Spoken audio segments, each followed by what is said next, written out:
Ce sont les mêmes policiers que vous avez vus là-bas, ils seront là. Mais maintenant, avec un cas d'exception, il sait qu'il est prenable à tout moment. Il est prenable à tout moment et devant une cour d'exception. Et ça te fait revenir à l'humain. Ton fort intérieur va te dire, pour ton bien-être, pour l'évolution future de ta carrière, tu as intérêt à t'abstenir, à poser des actes tendant à énerver la loi pénale. Et il y a des pouvoirs de police ou de l'ordre public. Il est vrai dit que lorsqu'on veut faire la perquisition, la loi en matière vous dit de 5h à 21h. Et dans le cas d'espèce, et des nuits et des jours, 4h du matin, nous venons. À minuit, nous venons. À 3h du matin, nous venons. On est en train de prier, on vous prend. Vous voyez la différence? Parce que nous devons atteindre les objectifs fixés par le chef de l'État, le commandant suprême. La restauration de la paix. On doit extirper la violence et tous les supplétifs. Et donc, je ne pense pas, à l'heure actuelle, que nous soyons dubitatifs. Non. Nous comptons auprès de vous, chers aînés, pour qu'une fois, vous puissiez, n'est-ce pas, nous aider à bien dire les choses. Moi, je n'ai pas peur. Je vois des têtes et des mains expertes ici dans la salle qui vont nous faire gagner, n'est-ce pas, cette histoire ici où il y a un champ d'hostilité. Moi, je n'ai pas peur. Je sais, il suffit seulement que vous fassiez appel au bon sens. Vous dites non, il y a eu des milliers de morts, est-ce qu'on ne peut pas arrêter cette histoire ici? Et les autres seront étonnés de voir que vous avez changé.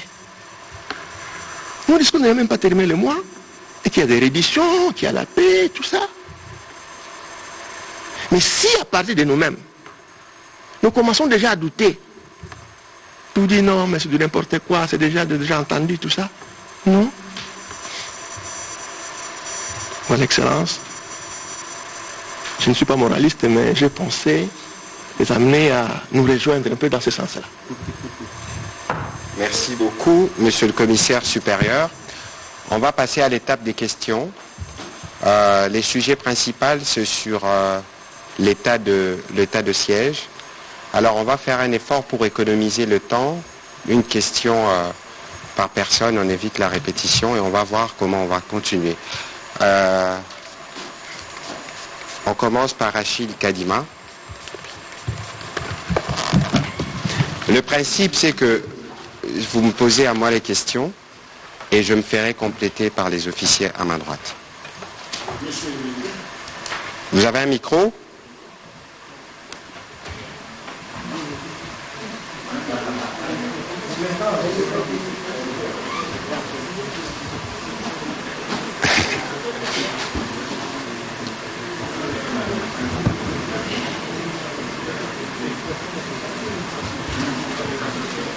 Merci, Monsieur le Ministre. 30 jours pour contraindre les forces négatives à se rendre, sinon 30 jours pour pouvoir le neutraliser.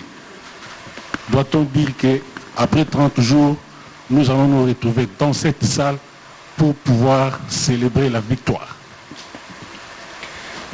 Ça fait 20 ans que nous sommes au front dans ce pays. Ça fait 20 ans que les efforts de développement sont plombés. Ça fait 20 ans qu'on a tout essayé. Mais on n'avait pas encore essayé l'état de siège. J'ai le devoir d'être optimiste. La réalité du terrain, nous ferons le poids de toute façon. Les moments venus, On envisagera même un voyage de presse pour que nous puissions aller voir. Tout dépendra de la disponibilité. Mais l'idée ici, c'est de commencer parce que cette fois-ci, il n'y aura plus d'excuses. Il n'y aura plus de refuges. C'est un moment temporaire, mais c'est un moment qui permet à nos forces armées et au gouvernement d'avoir tous les moyens qui lui permettent d'agir et de mettre fin à cette situation. Donc je prendrai peut-être pas les paris qui est le vôtre parce qu'il y a les réalités du terrain, mais je suis optimiste que nous allons y arriver. Madame Mimi Ngumba. Merci pour la parole. Je voudrais savoir si le gouvernement a pris soin de rappeler à Kinshasa tous les officiers, du moins de l'échelon 1 à 3, qui ont dirigé la guerre à l'Est pendant toutes ces dernières années ou ces derniers mois. C'est pour éviter une influence négative à l'état de siège actuel.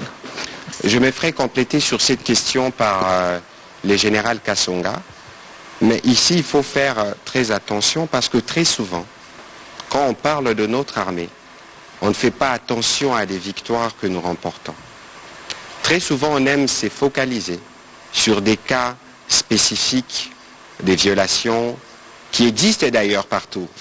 Tous les journalistes ne sont pas saints, tous les musiciens ne les sont pas. Mais dans les cas qui nous concernent actuellement, je crois que tout ce qui nous a été reproché, ou tout ce qui a été reproché à l'armée, a été pris en compte pour que cette opération, quand elle sera lancée, cet état de siège quand il sera lancé, que toutes les chances soient de notre côté. Mon général. Oui, très souvent, des gens se retrouvent dans des grands salons, ou en tout cas dans des agoras à gauche, à droite, pour devenir des spécialistes de questions militaires. Et quand ils abordent des questions de l'armée, ils croient en connaître plus que ceux qui gèrent au quotidien les forces armées, qui sont une machine faite pour gagner la guerre, mener et gagner la guerre.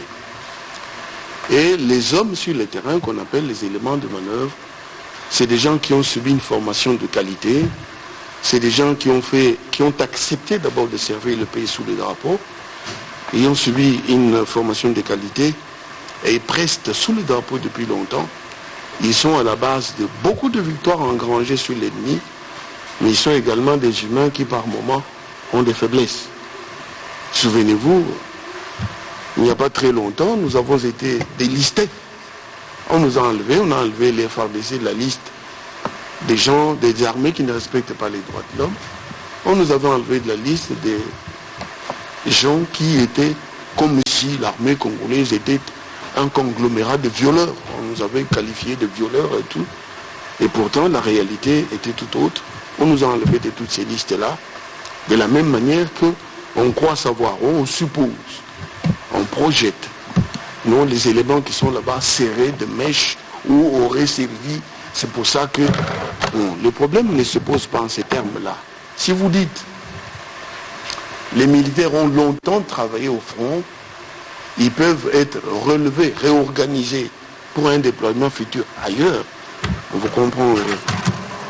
Mais ce qui est essentiel, je l'ai dit dans la petite introduction, c'est l'effet final de rechercher qui est l'objectif principal. Et cet effet final de rechercher, c'est restaurer la paix, quoi qu'il en coûte. Nous en sommes capables. Souvenez-vous quand même, il y a des grandes batailles qui ont été menées dans ce pays. L'M23, vous vous souvenez, c'est quand même 2-3 jours, alors que c'était une machine présentée comme invincible. Vous vous souvenez, il y a d'autres mouvements, je ne suis pas là pour ça. Mais les hommes qui sont là sont prêts à faire leur travail en exécution des instructions du commandant suprême, conformément également aux textes légaux et réglementaires, et aussi aux ordonnances qui viennent d'être.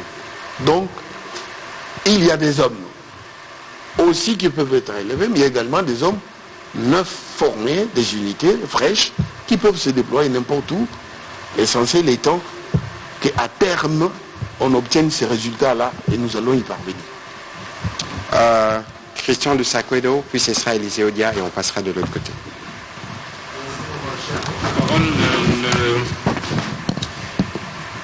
Question d'auditeur de Top Congo FM. Le gouverneur militaire devient le commandant des opérations dans l'entité sous son contrôle. Que devient notamment les commandants des opérations Sokola, les commandants de la 3e zone de défense? De qui vont-ils relever? Ensuite, quelles sont les dispositions prises pour éviter les bavures sur le terrain? Quid des multinationales impliquées dans les conflits de l'Est? On a beaucoup parlé d'exploitation des richesses à la base de ces conflits qui perdurent. Que prévoit le gouvernement pour les mettre éventuellement hors d'état de nuire? Et y aura-t-il coopération avec des pays voisins afin de mener à bien ces opérations? Toute dernière question.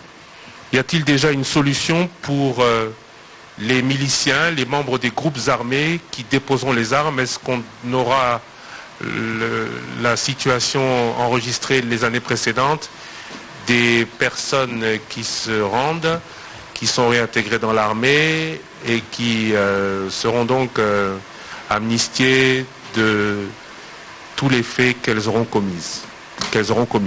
Merci beaucoup. Voilà, je veux commencer par répondre à la question sur le militia. L'objectif ici, il faut savoir que notre armée est en opération dans l'Est. C'est connu, et que cette mesure qui a été prise, c'est une mesure exceptionnelle justement parce qu'il y a eu des renseignements qui ont exigé, des circonstances qui ont guidé les commandants suprêmes dans un tel choix. Mais je ne sais pas si vous vous souvenez, le Premier ministre, à l'occasion de son discours d'investiture, avait dit qu'on fusionnerait le programme de DDR et les programmes de stabilisation. Parce qu'ici, la solution qui passe par l'état de siège est une situation temporaire, qui vient régler un problème spécifique. Mais les conflits de ce qui se passe à l'Est, c'est quelque chose qui doit être pris dans une dimension judiciaire, sociale, économique. Il y a toutes ces questions, parce que lorsque ces jeunes gens quittent les groupes armés, il faut les réintégrer, il faut leur trouver des issues dans la société pour qu'ils aient des activités qui leur permettent de vivre et leur font oublier les métiers des armes. Il y a des efforts qui seront faits dans ces sens. Et je pense que dans le cadre de ce qui y a été décidé, le président de la République, la République démocratique du Congo est entourée de 9 voisins. Je crois que par des canaux diplomatiques, des messages sont passés pour que les autres en puissent être informés, parce que le Congo partage de frontières avec d'autres pays. Sur la question des multinationales et tous les restes, c'est des questions qui relèvent de l'autorité de l'État. C'est des questions qui pourront être abordées dans une prochaine communication, parce qu'aujourd'hui, les focus, c'est d'abord l'état de siège et ce qui est spécifiquement lié à son déploiement et à son cadre qui est fixé par les ordonnances qui vous sont distribuées dans la salle. Mon général. Oui, merci. Les préoccupations qui sont exprimées par Top Congo sont toujours d'actualité aussi bien ailleurs que dans l'armée. Nous faisons notre travail et nous le faisons de manière à ce que nous rendions compte au peuple de ce que nous faisons, parce qu'il n'y a pas de sujet tabou, il n'y a pas non plus de secret. Imaginez-vous, je l'ai dit au départ, les militaires sont les derniers ouvriers du peuple congolais qui sont à leur service. Et donc, quand un militaire a une arme, qu'il retourne son arme contre celui qui la lui a acheté ou qui l'achète l'uniforme et lui paye à la fin de chaque mois, sa place n'est pas au sein des forces armées. C'est connu. Et donc, les bavures, je commencerai peut-être par cet aspect-là. Nous avons toujours fait notre travail dans le strict respect des lois, mais également du règlement des disciplines qui nous régit. Malheureusement, on peut avoir sur 10 000 personnes, on peut avoir 2-3 soldats qui se méconduisent. Ce n'est pas pour autant que le comportement de ces 3 voyous réjaillisse sur l'ensemble du personnel de forces armées, parce que tel a fait poser tel acte, c'est toute l'armée qui endosse la responsabilité ou porte la même couleur ou boivent la même couleuvre. C'est pas cela. En termes de dépendance, nous n'allons pas ici vous donner les détails de ce qui va suivre. Mais nous pouvons vous donner des indications. Il y a 4 niveaux où le travail va s'opérer. Il y a le niveau politico-stratégique. À ce niveau, c'est le vice-premier ministre à l'intérieur, c'est le ministre de la Défense et le Conseil supérieur de la magistrature qui conçoivent, qui édictent en exécution des ordonnances signées par le chef de l'État. Deuxième niveau, c'est le niveau stratégique, le niveau où se trouvent les chefs d'état-major général, le commissaire général de la police, les cours militaires. Ces cours militaires, on en parle pourquoi? Parce qu'elles vont désigner les officiers qui seront sur le théâtre en train de cheminer avec les hommes dans les opérations, dans les fouilles, dans les perquisitions, dans la recherche des armes détenues par des personnes n'ayant ni compétence ni qualité. Pourquoi ces cours militaires vont désigner des gens ou en tout cas édicter des lois? C'est pour que ceux qui vont exécuter ces tâches-là ne puissent pas aller au-delà du cadre qui est tracé. Et en cas de, la loi va frapper. Au troisième niveau, il y a les niveaux opératifs. Et là, c'est le gouverneur militaire qui travaille avec le commandant de région et le corps militaire opérationnel. Qu'est-ce que c'est qu'une cour militaire opérationnelle? Au niveau stratégique, la cour militaire a conçu. Au niveau de la cour militaire opérationnelle, celle-là, au jour les jours, elle colle au dos les militaires, à la peau, partout où ils passent, pour s'assurer qu'il n'y a pas d'infraction. Donc, comme on dit, elle cherche les infractions dans l'exécution des tâches. Aussitôt que l'infraction est décelée, sur le théâtre même, en séance urgente ou illico presto, comme on dit séance foraine, l'homme est jugé sur le terrain, condamné, renvoyé pour exécuter, pour suivre la rigueur de l'art. Et le dernier niveau, c'est le niveau tactique. C'est quoi? Sur le théâtre, il y a des unités qui n'ont que pour mission que d'exécuter les ordres qui ont été donnés. Ici, pour rencontrer la préoccupation de Top Congo, les secteurs opérationnels vont continuer à travailler pour faire le travail parce que c'est le niveau du terrain en contact avec l'ennemi, tout en protégeant la population et les grandes agglomérations. Ces secteurs opérationnels mènent des opérations, ce qu'on appelle dans l'art militaire la coercition, pour contraindre l'ennemi, si pas à déposer les armes, tout au moins à l'éradiquer par l'art militaire que nous avons appris. Voilà.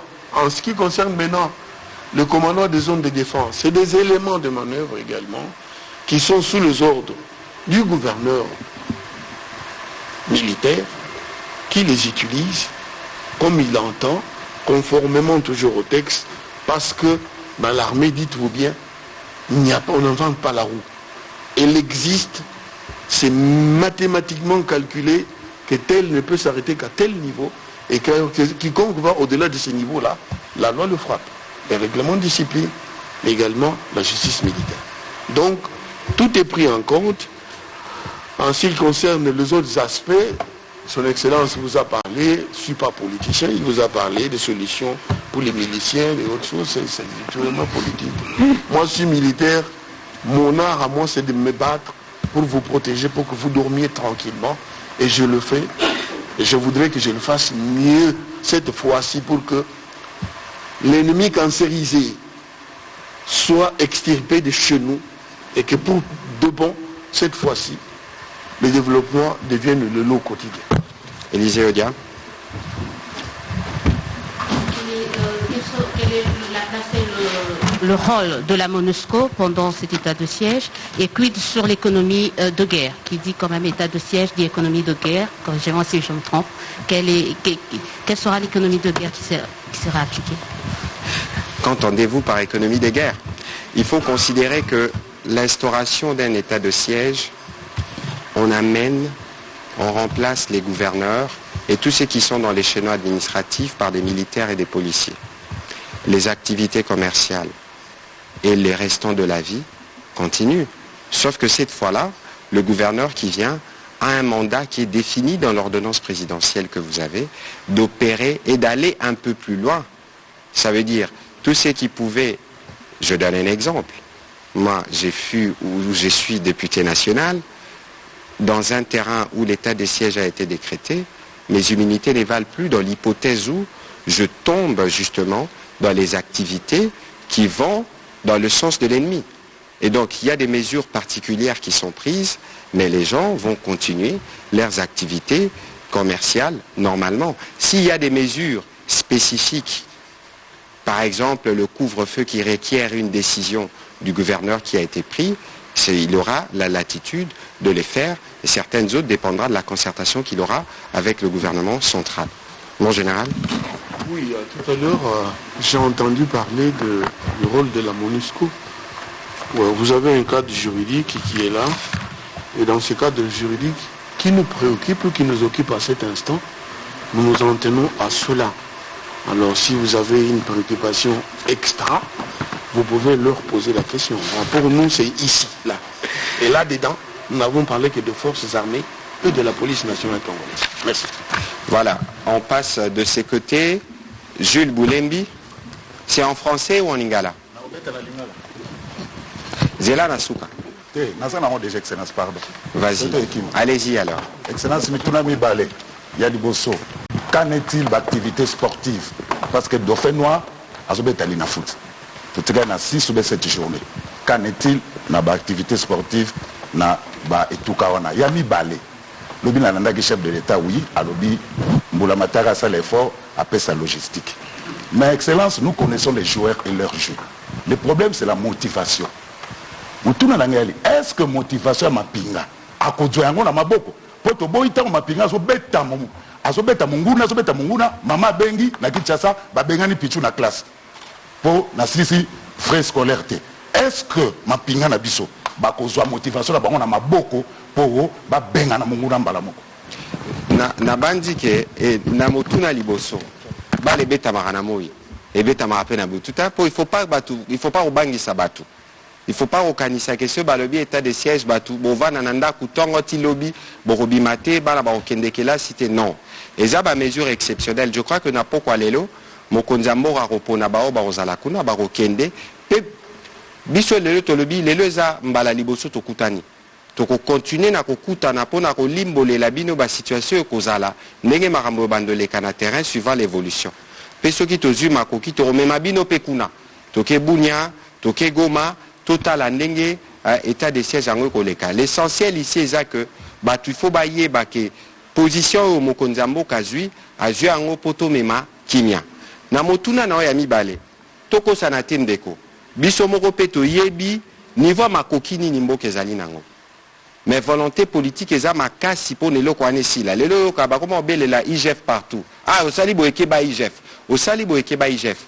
Mais c'est parce qu'il y a justement un souci à quoi absorber. Makoki nyonso. Pour na bao etali ba soda, bao etali ba policier, bao etali ba enseignant, bao etali ba minganga na otanga ba journaliste pe na kati ba nyonso, mutu na mutu place o asala ka musala na ye. Azwa eloko yo asengeli kozwa na suka ya sanza. Donc, likambo motivation volontaire mokonzambo kezali pe ba structure de contrôle na armée zo fonctionner makasi. Que ceux qui ont habité sur les bolandara mingi bo karaba procès salamaka que ba oyo nyonso ba kweyaka na mutambo ya koyiba oyo ko simba misolo boye en tout cas bazala makasi. Mon général Excellence, c'est le que ici et koki on a kati armée on nous ça la kambeba ceux qui justice militaire et bengié ezali souka. Mais bandeli zalaka règlement de discipline chef d'administration landeli comportement ya mutu mbeba salaka ba bengisi ba tuni mbala liboso ya mibale inspectorat général ya armée et l'équipe kotala ressources financières ressources humaines ressources logistiques bapesi yo mokonzi ya mampinga esika ozali kuna ozokomande bato na zamba to na province na région bamoni lolenge kani ozali kosalela yango soki ekokani na mibeko ezali kogere to kosalisa yo mpo obatela basoda okamba bango malamu na biloko na bango te wana inspecteur asali rapport epa ministre ya défense na chef d'état-major général efongoli nzela okende na auditorat okende koloba mpo anini biloko wana osaleli yango ndenge elongo bani te. Donc la mesure existe. La parole, monsieur le commissaire supérieur. Merci beaucoup, Excellence. Nangaïf Sandeko Gilles. Ni tout na yo wana ce que vous avez na habité. Mais au talia ba pekisi ndembo. Otangi. Ba pekisi ndembo. Bon mutu na wana tu. Ba pekisi ndembo te. Ndembo ko beta. Banda tongo tipo kwa kulala. Ya liboso yango wana ya mibale olobi ke eske ekokoma kuna ntango bakopesa lomeya ekokoma mpenza na oyo aza na kati na tour du fusilier aza kobunda etumba kanisaka ke yo omoni yango mpe oyokisa yango na mabe boye okopikola yango te pour la cohésion nationale okoya mbangu na ministre batili bino ndeko na bino propre pensa ndeko na bino propre oyebani kobenga na telefone okuya olobine excellence yebisa mokonzi ya mboka tala situation naza na yango yango kosurprendre biso te olati mangalala na motutu kuna na kati ozobanga okomi monguna c'est-à-dire makambo na yo wana ifo koyebisa biso koyebisa mokonzi ya yo ayebisi na mokonzi na ye batindi sikoyo bato bakononga est-ce que likambo yango eza ya solo bien ebotami kaka lokola machombe nde yango wana bakomema yo alobi te mozalaki na likambo yango yeyo mpe bakamati yo bosali sikoyo kokita kuna mpe kona oza mabe te mpo na nini yo olingi kobelela kaka sikotango bamoni keza yango te o bazonyoka biso ba journaliste mais obelelaki déjà kobelela nano te yaka epa mokonzi na yo yebisa ye yako yisa pa bakonzi bakovérifie yango. Je crois que le sensationnel na mosala na biso eza na tina te. Voilà, c'est un peu ça. Voilà, alors on va prendre, il fait chaud, on va prendre les 3 dernières questions. Kelly Kouté, Anastasie Toudiéché, Sonia Rollet, et on prendra les 2 dernières qu'on va trier, de gauche à droite. On commence par Kelly. Merci pour la parole. J'ai 2 petites préoccupations. La première est celle de savoir si les futurs gouverneurs qui seront nommés seront choisis parmi les militaires qui sont sur terrain, c'est-à-dire dans les 2 provinces, Nord Kivu et Ituri, ou bien ils vont provenir... ou bien ils proviendront d'ailleurs. Je pose cette question parce que vous êtes sans ignorer qu'il y a une certaine méfiance qui existe entre les populations de l'Ituri et du Nord Kivu vis-à-vis des militaires qui sont sur terrain. Excusez-moi. La deuxième question est celle de savoir si les cabinets des futurs gouverneurs seront dans les chefs-lieux ou dans les zones où sévissent les groupes armés. Voilà, merci. Alors, à la première question, le président de la République, je crois qu'il y a une ordonnance qui sera signée ce soir ou demain, au plus tard, je crois que ce sera ce soir, parce que c'est jeudi que l'état de siège va se mettre en place. Il nommera dans son pouvoir discrétionnaire. Je crois que sa nomination sera guidée par un certain nombre d'éléments qui sont guidés par les réalités des terrains. Je crois que ce que vous dites, les appréhensions de la population, les doutes sur l'origine des uns et des autres, je crois que c'est des facteurs qui seront pris en compte dans le choix des gouverneurs. Parce que les gouverneurs seront militaires, le vice sera policier et ce sera partout dans tous les chaînons administratifs où ils seront remplacés. Je ne sais pas si le général a un élément complémentaire à ces sujets. Excellence, le pouvoir discrétionnaire du chef de l'État Il n'y a que lui qui le détient. Merci. Voilà.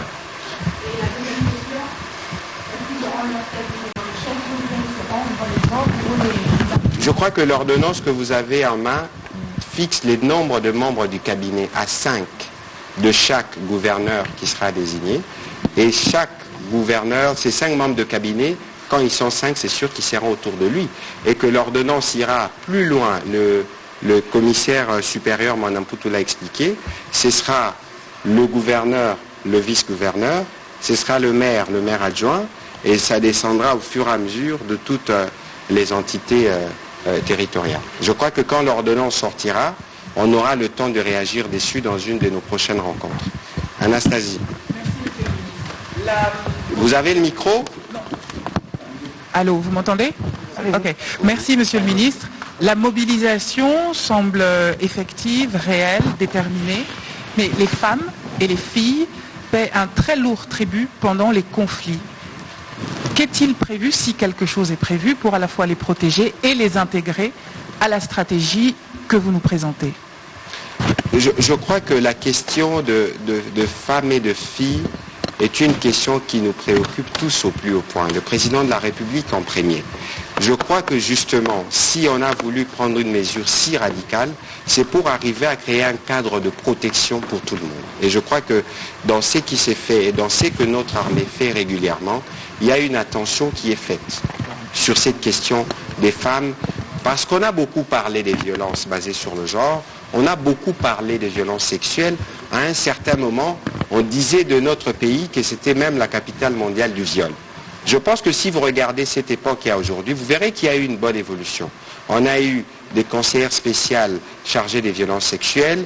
Il y a une conseillère spéciale chargée des femmes. Moi-même, demain, je vais aller au centre, au Calling Center, je crois, d'une initiative qui s'occupe de ces questions de violence sur les femmes basées sur le genre. Il y a un effort qui est fait. On avait entendu qu'il y avait des militaires qui sont accusés des violés ou des choses comme ça. Je crois qu'il y avait des actions disciplinaires qui étaient engagées et que dans le cas de ce qui s'est mis en place, la justice militaire sévira encore plus durement pour ceux qui verseraient dans ce type de pratiques. Je crois que nos femmes et nos jeunes filles doivent être rassurées que dans les opérations qui seront en cours, leur protection sera bien en place. Mon général, un mot ? Je pourrais rassurer notre consoeur. Il y a dans ce pays ce qu'on appelle la loi. Une loi spécifique ou le plan d'action. Une loi qui a débouché sur le plan d'action qui combat avec véhémence et la dernière énergie tout acte allant dans le sens de ce que vous dénoncez. Et c'est grâce à cette loi-là, à ce plan d'action-là, que nous sommes même dans le monde entier considérés comme le modèle de pays qui a le premier pionnier dans la lutte contre les violences faites aux gens, les violences faites à la femme. Et grâce à cette loi, nous ne sommes plus épinglés comme le pays où il y a trop de violence ou de violences faites à telle ou telle catégorie, mais plutôt un pays qui a fait beaucoup d'efforts pour arriver, si pas à éradiquer, mais au moins à en atténuer les effets. Et nous sommes sur un bon chemin. Tous les observateurs, y compris ceux qui critiquaient très fortement hier notre action, ils sont aujourd'hui en train de dire c'est les meilleurs élèves de ces programmes, c'est les pionniers dans ce texte, et ce programme d'action est appliqué dans d'autres pays. Figurez-vous, même ici à côté, en Centrafrique, le modèle vient d'ici. Merci. Monsieur le commissaire supérieur. Je pensais un instant que vous aviez les dossiers de presse pour que vous puissiez vous en apercevoir que, en tout cas, ces droits-là et libertés garanties par la loi fondamentale a été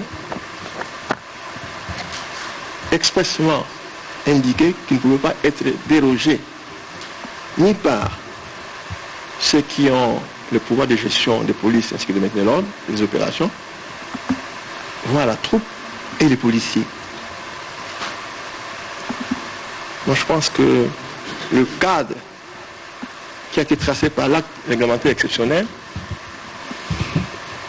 nous met à l'aise, nous et vous.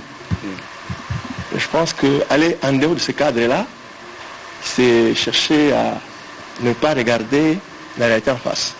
Et donc, ce texte réglementaire d'exception est plus parlant en soi-même qu'une certaine interprétation. Voilà. Sonia Rollet. Sonia Rollet de RFI, j'aurais deux types de préoccupations. La première, c'est par rapport à la faisabilité en fait, de l'état de siège avec les autorités militaires et policières qui vont se retrouver à faire beaucoup de choses que faisaient les civils auparavant. Or, on sait très bien que vous avez assez peu pas suffisamment toujours de moyens ou même de personnel pour arriver à tout faire. Comment vous allez faire pour à la fois gérer la justice du quotidien, gérer aussi, parce que les gouverneurs militaires vont bien devoir gérer les problèmes du quotidien des citoyens comme le faisaient les civils. Donc, dans quelle mesure est-ce que ça ne va pas plomber votre charge de travail alors que vous devez déjà combattre contre les groupes armés? Ça, c'est la première question pour la police, pour l'armée et pour la justice militaire. La deuxième question, c'est par rapport à ce que vous disiez en expliquant que, justement, il y avait beaucoup d'efforts qui étaient faits par les FARDC et par la police pour essayer que ceux qui sont responsables des crimes soient jugés. Et pourtant, au Nord Kivu et en Ituri, on retrouve beaucoup d'officiers, enfin on en retrouve une bonne dizaine au moins, qui font l'objet soit de mandats d'arrêt de la justice militaire non exécutés, soit qui ont des dossiers qui ont été ouverts et pour des choses graves, parfois allant jusqu'à non-protection des civils, viol, exaction. Donc la question que je pose, c'est est-ce que vous allez faire ou regarder de près le statut de toutes ces troupes pour que, effectivement, on n'ait pas un commandant des opérations qui soit accusé de viol quelque part par un auditorat sur un dossier qui peut peut-être être ancien ou un ancien chef d'opération pour lequel c'est le cas aussi. Parce qu'on a quand même des cas comme ça, il y en a qui existent dans ces troupes-là, en particulier pour toutes celles qui ont œuvré sur le Kasaï et pour lesquelles il y a des dossiers qui sont à l'heure actuelle à la haute cour. Mais aussi pour le massacre de Kichanga, pour l'assassinat du patron d'héritier de la justice et pour aussi des affaires de viol dans le Tanganyika et dans le Sud Kivu. Je veux commencer la réponse et le général va continuer. Je crois qu'ici, on doit préciser que l'état de siège est une situation temporaire. Est une situation temporaire qui vient parce qu'il y a une menace à l'intégrité territoriale. C'est un état d'exception qui requiert de mesures exceptionnelles. Et donc, il ne faut pas s'étonner qu'il y ait des perturbations dans le fonctionnement régulier de la province parce que nous sommes dans un état qui requiert que les autorités militaires et policières puissent prendre le relais des autorités civiles. Ceci dit, je ne suis pas sûr que les autorités militaires et policières qui seront à la tête des provinces ne travailleront qu'avec des militaires pour des questions administratives. On ne dit pas ici que toutes les chaînes, tous les chaînons administratifs sera occupé que par les militaires. Je crois qu'il y aura des mesures et nous communiquerons là-dessus dès qu'ils seront nommés, quand ils seront installés, pour vous dire comment les choses vont fonctionner. Mais la volonté politique ici est d'arriver à mettre fin à toute cette situation des guerres et des menaces pour revenir à une situation normale. Pour les autres cas, je sais que vous adorez les sujets, mais il faut regarder les choses avec un autre angle. Ça veut dire qu'il y a des officiers et l'état-major général l'a reconnu parce qu'il y a des procès qui sont en cours. Si vous connaissez des cas spécifiques qui sont pendants dans les questions judiciaires, vous pouvez nous les faire parvenir. On fera un peu plus attention. Mais ici, il faut regarder l'armée dans la composante positive parce qu'il y a des officiers supérieurs et des généraux qui, au-delà du contexte, malgré la faiblesse de moyens logistiques, se déploient et font preuve de patriotisme pour nous protéger.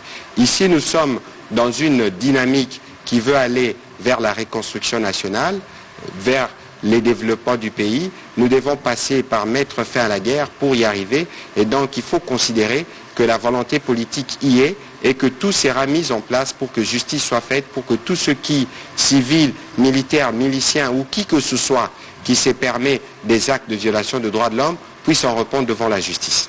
Mon général. Bien. C'est des questions auxquelles nous avons toujours donné des réponses.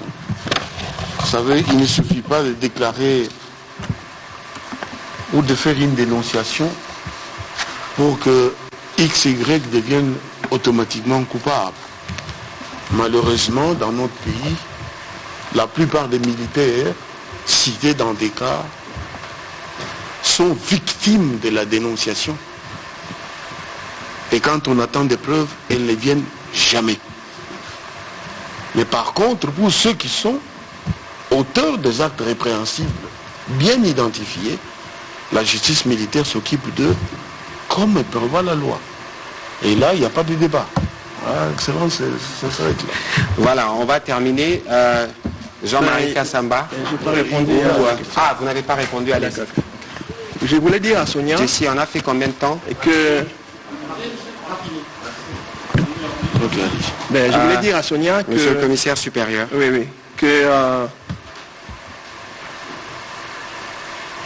le Parlement ainsi que la Cour constitutionnelle savent que ce sont des droits et libertés garantis qui se trouvent dans la loi fondamentale qui ont été énervés. Certains droits et certaines libertés. C'est comme ça qu'après 30 jours de durée, ils évaluent pour voir est-ce qu'il y a encore l'escalade de la violence, l'intensité de la violence, ou c'est en deçà, pour qu'ils prennent la possibilité de proroger de 15 jours ou de prendre une loi pour complètement mettre fin à l'état de siège. Et donc il y a déjà une garantie de la part de la Constitution. Ça, c'est la première chose. Et des deux, la topographie des hostilités ne vous renseigne pas qu'il s'agit d'une guerre conventionnelle. N'est-ce pas? Et asymétrique. Et donc, il y a la vie, mais qui doit être réglementée de façon exceptionnelle. Parce que ceux qui avaient le pouvoir de le régler, de le gérer, ont failli. J'ai eu à le dire.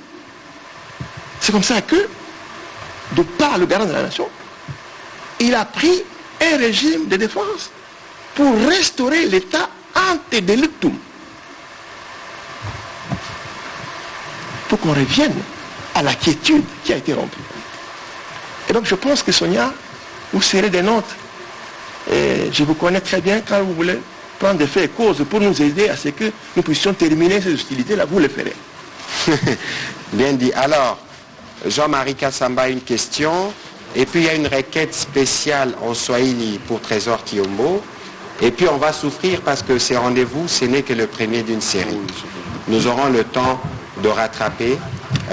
Donc je solliciterai votre indulgence parce qu'on est en direct à la fois sur Top Congo, sur la RTLC et d'autres médias. Il faut qu'on libère le temps d'antenne. Donc nous aurons le temps de revenir. Merci Monsieur le ministre et porte-parole. D'abord, félicitations pour cet exercice dans un cadre un peu aseptisé. Ça nous change du côté heuristique d'autrefois. Question, tout le monde sait que cette guerre, elle n'est pas congolaise. Elle est faite par procuration, par les pays de la sous-région et les multinationales. On a vu l'agitation de certains médias lorsqu'il a été annoncé que ça va se passer de cette manière-là. Est-ce qu'on a un task force diplomatique d'abord, de la collaboration franche de nos collègues, enfin nos voisins, et puis de l'hypocrisie parfois des autochtones qui pourront pendant 30 jours ou pendant 45 jours se planquer et puis aussitôt fini, ils reprennent la même besogne. La deuxième question, courte, cette opération n'était pas prévue au budget, est-ce qu'on a l'idée de combien ça va coûter, est-ce que c'est disponible? Dès jeudi, on va décaisser combien? Je ne demande pas les détails. Voilà pour ma petite curiosité. Merci. Je commence par la deuxième question. Je crois qu'il y a la décision qui a été annoncée a été mûrie et réfléchie. Malheureusement, vous êtes témoin de la situation politique de ce pays. Vous savez que pendant 20 ans, l'essentiel de notre budget est passé par là. Si pour cette période, ça peut nous offrir une perspective pour en finir une fois pour toutes, même s'il faut mettre la moitié du budget, on les mettra. Le Premier ministre Sama Lukonde, les collègues qui sont chargés des budgets finances, et leurs collègues de la Défense. Je suis sûr qu'ils y travaillent. Les moments venus, il y aura un collectif budgétaire et il y aura sûrement moyen de vérifier ce qui aurait pu être affecté. Vous dites que cette guerre n'est pas congolaise, mais on ne peut pas faire la guerre au Congo sans qu'il y ait des complicités en interne. Je crois que si aujourd'hui, le président de la République a pris cette décision et il a donné mandat des perquisitions, je souhaiterais que chacun de nous puisse lire l'ordonnance. Mandat des perquisitions, je crois que le commissaire supérieur en parlait tout à l'heure. Tous ces hypocrites, il y a des renseignements. Il y a des informations qui ont été données. La décision souveraine que le chef de l'État a prise, il a pris sur base de faits démontrés. Et donc ici, c'est aussi l'occasion de vous inviter, vous les médias, parce qu'il ne faut pas considérer au-delà. Je serai les derniers à vouloir m'aliéner votre indépendance. Mais il faut considérer que nous sommes en un moment particulier où nous avons des défis énormes comme pays et qu'il est important que vous aussi, dans ce qui vous concerne, vous contribuez dans ce qui va se faire. Nous aurons dans les jours qui viennent des petites réunions pour discuter de la faisabilité pour que justement les gens se reprennent un peu le goût patriotique. Les gens sachent, que les gens se rappellent que les pays, c'est sa première famille et qu'il faut à tout prix les protéger, quelles que soient les sollicitations qui peuvent venir d'à gauche ou d'à droite. Mon général. Excellence, par moment, je me dis qu'il faudrait peut-être rappeler à la grande communauté de communication qui est ici que l'essentiel pour nous, en cet instant, c'est de faire une communication citoyenne. Une communication citoyenne. La guerre qui est faite au Congo ou contre le Congo n'est pas faite contre le Nord Kivu, contre le Sud Kivu, contre le Katanga, contre le Haut-Katanga. La guerre est faite contre le Congo. Et donc nous avons tous ici le devoir, en tant que Congolais, de contribuer à la victoire finale. Nous devons contribuer à l'éradication totale, immédiate, des forces négatives qui sont auteurs de l'insécurité à l'est du pays. Dans nos écrits au quotidien, dans nos prises de parole, dans nos prises de position, dans les réseaux sociaux, ce que nous écrivons, ce que nous disons, doit aller dans le sens de ramener la paix, de renforcer la concorde de la cohésion nationale, d'amener le Congolais à soutenir à 1000%, pourquoi pas, les forces armées. Parce qu'une armée ne gagne que quand elle est soutenue par sa population. Et c'est la population qui est la première source d'information. Où elle adhère et vous gagnez, où elle n'adhère pas et vous ne gagnez pas. Or, c'est vous ici, chers confrères, chers consoeurs, c'est vous qui faites l'opinion. Mais si vous la faites dans le sens d'aller vers la victoire totale et finale, mais nous gagnons. Mais si vous ne le faites pas, vous êtes la troisième colonne à ce moment, vous serez traité comme tel. Excusez-moi. Il faudrait que dans vos écrits, que dans vos émissions, Son Excellence a parlé des actions futures. Les émissions que nous allons devoir concevoir et diffuser, ces émissions-là doivent être axées sur la restauration de la paix, le renforcement de la cohésion, la concorde nationale, le soutien total à l'armée. Le chef de l'État, commandant suprême, a parlé de la mobilisation. Mais mobilisons-nous comme un seul homme. Mais ce pouvoir de mobiliser les gens, vous l'avez, vous qui êtes là. Vous le détenez entre les mains, entre la parole. Vous le détenez entre vos bigues, vos papiers.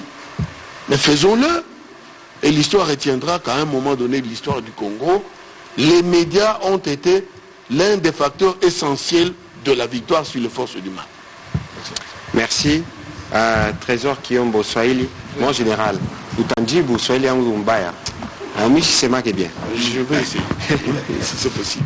Batu ya Nord Kivu na Ituri banapenda kujua kama mabadiliko nini itafika kwabo. Concrètement, quel changement? Bon, hivi bajue kitu ya kwanza bataishi vile zamani. Mais kenye kitabariki ni hiki, kitabadilika ni hiki. Gouverneur atakuwa jeshi, vice gouverneur jeshi ama policier. maire de la ville, Villeville atakuwa kijeshi. Administrateur de territoire, directeur urbain bote batakuwa bajeshi ou bien ba policier. Ya kwanza. Ya pili, kama banasoma mzuri ordonnance présidentielle ilitoka juu ya kuinstaurer état de siège, batajua kitu kani hawezi kufanya na kitu kani bataendelea kufanya. Bakisahabu, bakifanya vibaya, justice itakuwa pale, justice militaire. Kwani hakutakuwa tena justice civile hii wakati pendant 30 jours itakuwa mpaka justice militaire. Ndio itaanza kufuata kila mtu kujua kama anafanya vibaya, banamuita, banamuuliza kama hana kitu ama hafanya kitu kibaya anatoka, na kama anafanya vibaya batamuuliza et il devra payer le prix. Parce que quand on énerve la loi, même le système entier cesse de fonctionner normalement. Je peux m'arrêter là parce que les Swahili, c'est pas très évident. Ataacha vita, mutamuingiza mjeshi yetu, mutamurumia. Qu'est-ce qui va se passer? Qu'est-ce qui va lui arriver?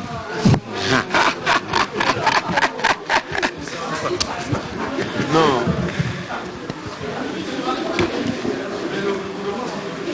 Je crois que vous avez entendu toute la question. Je crois que le système, le chef de l'État, en tant que commandant suprême, a lancé un appel en direction de tous les groupes armés qu'ils déposent les armes, qui se rendent pendant qu'il est encore temps. S'ils ne déposent pas les armes et se rendent sans condition, nous irons les y contraindre par la force. Nous en avons les moyens. Voilà, c'est sur ces mots du général Kassonga que nous allons terminer cette première rencontre. Merci au commissaire supérieur, merci au général pour leur disponibilité. Merci à vous aussi, médias, de vous être déplacés dans ce format nouveau. On va essayer d'améliorer parce que nous venons d'arriver. La volonté politique est là, je le disais hier à l'occasion de la journée de la liberté de la presse, pour que nous puissions aller en nous professionnalisant. À la fois nous comme institution publique, à la fois vous comme médias. Je crois que nous commençons avec ces baptêmes de feu parce qu'il faut gérer cette question d'état de siège. Mais c'est bien parce que ça va nous aider à mieux appréhender ces questions. Nous aurons un peu plus d'intérêt sur les questions militaires. Moi et les générales et Kassamba, nous sommes passés par les collèges de hautes études et stratégies des défenses. Je vois aussi Mimi Moulongo qui est passé par là ou qui passe par là. Je crois que c'est une initiative qui nous permet de mieux appréhender les questions du pays. On vous reviendra bientôt pour des sujets maintenant spécifiques. On ira un peu plus dans les détails, un peu plus pour certains médias pour avoir un message adapté. Parce qu'il est question de démontrer à nos frères du Nord Kivu et du Sud Kivu, qui font partie d'un corps, que ce qui les touche, nous touche aussi au plus haut point. C'est justement pour ça que le Congo est toujours aussi grand dans sa superficie, parce qu'il y a toujours cette fibre qui nous caractérise, et c'est cette fibre-là que nous voulons en ce moment, pour que nous puissions voir si cette fois-ci, ce sera la bonne pour mettre fin à cette situation de guerre. Merci à tous ceux qui nous ont suivis à travers la télé, la radio. Nous nous retrouverons prochainement. Merci.